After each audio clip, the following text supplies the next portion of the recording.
nouveau bilan lecture et c'est parti. On commence chez Mangetsu avec le 4e volume de Mother Parasite. Je suis toujours aussi convaincue par ce titre. Ne vous méprenez pas, ce n'est pas du tout un titre avec de la sexualité, mais vraiment un titre assez dérangeant et malsain d'un enfant qui cherche la maman parfaite et qui n'hésite pas à se débarrasser des autres mamans qu'on lui refile.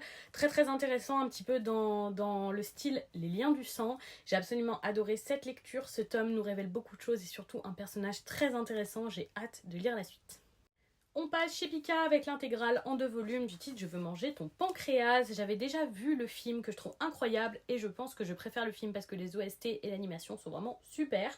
Mais pour ceux qui aiment juste la lecture, franchement c'est un super titre extrêmement touchant.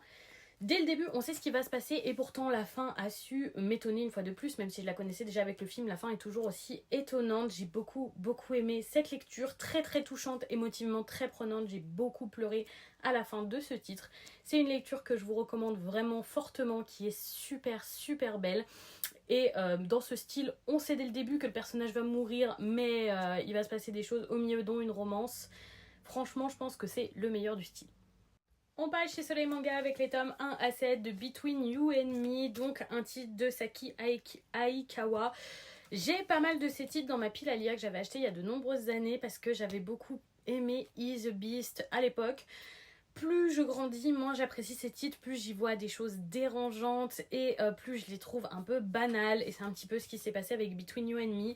On a un personnage masculin, je lui là insupportable, vraiment juste méchant. Alors évidemment il évolue parce que la jeune fille tombe quand même amoureuse de lui même si c'est un gros connard. Et écoutez, la lecture a été assez banale. La formation d'un shoujo classique avec un triangle amoureux comme on a déjà vu.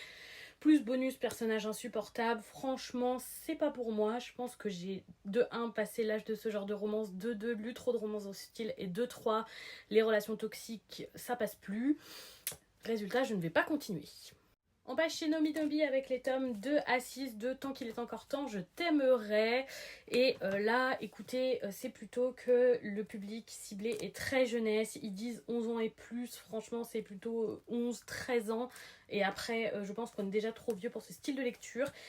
C'est très niais, c'est très vu et revu, c'est très tout est bien qui finit bien. Alors j'ai pas la fin, mais je me doute que la jeune fille qui est malade, qui a une maladie incurable et qui va mourir ne mourra pas, qu'elle finira avec son copain envers et contre tous malgré les familles pas d'accord.